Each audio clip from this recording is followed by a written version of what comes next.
Breaking news sa katatapos na laban ni Jimwell Pacquiao sa Las Vegas. Panalo nga po si Jimwell Pacquiao via decision. Mas gumanda ngayon ang galawan ni Jimwell mga tol. May counter na at in and out ang galawan. Saka masipag na rin siya bumitaw ng jab. Sa tingin ko pwede na magsimula si Jimwell sa professional. Edad 23 na ngayon si Jimwell mga tol. Noong panahon ni Pacquiao, ganyan ang edad, isang world champion na. May bagong kartada ngayon si Jimwell na 6 wins, 4 losses. So abangan natin kung maging professional na si Jimwell. Kung maging professional na siya sa edad na 24, sa tingin ko kailangan ni Jimwell magsimula sa mababa. Kasi mabigat ang timbang ni Jimwell mga tol, super lightweight. Mag-build up ng bagong record sa professional. Kaya abangan po natin ang boxing career ni Jimwell. Malay natin balang araw maging world champion ito. Sa ibang banda, isang Pinoy din ang napalaban ngayon sa California, itong si Gino Rodrigo. Ito ang sinasabi ko nung nakaraan na mas malakas pa kay Janrell Casimero. Pero natalo nga po kanina via unanimous decision kontra Ruslan Abdullayev. Bumagsak si Gino Rodrigo sa round 4, tinamaan ng hook. Bago pa lang sa professional si Ruslan Abdullayev, kababayan ito ni Murodjun Akhmadaliev. Ang kagandahan kay Ruslan Abdullayev,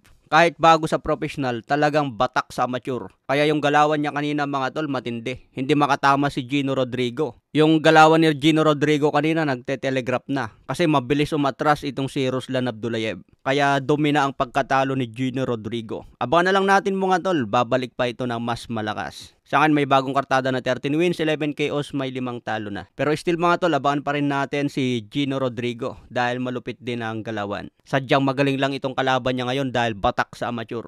Ibang-iba talaga ang galawan ng sanay sa amateur. Talagang na-develop ang skill. Mamaya mga tol, abangan din natin ang laban ni Ben Whittaker versus Liam Cameron. Labanan nito sa light heavyweight division rematch. Siguro matapos ang laban nito mamayang hapon na dahil gaganapin sa England. Sa ibang banda, bagong brand ambassador ng The Ring Magazine. Isang Japanese ang kinuha mga tol, si Reito Tsutsumi. Pinoponterya ng The Ring Magazine ang mga bagitong boxer ngayon na may potensyal. Okay mga tol, sa April 26 naman, laban ni Conor Benn versus Chris Eubank Jr. Pagdating naman ng May 2, May 3, and May 4, sunod-sunod ang laban nila Ryan Garcia, Canelo Alvarez at si The Monster na Oya Inoue. Pinapangako ni Canelo Alvarez na isang knockout ang panalo kay William Scal. Kailangan manalo si Canelo Alvarez dito para tuloy ang laban kay Terence Bud Crawford sa darating na September. Sinabi rin ni Canelo Alvarez na ipakita niya kay Crawford kung ano ang pagkakaiba ng mataas na division sa mababang division. Sinabi rin ni Roy Jones Jr. hindi magpakampante si Canelo Alvarez dito. Kung makipag-outbox daw si Canelo Alvarez kay Terence Crawford, posibleng matalo si Canelo. Pero kung ipakita ni Canelo na siya ang hari sa 168 pounds, kaya daw niya i-knockout itong si Terence Bud Crawford. Wag lang daw makipag-outbox si Canelo kay Crawford.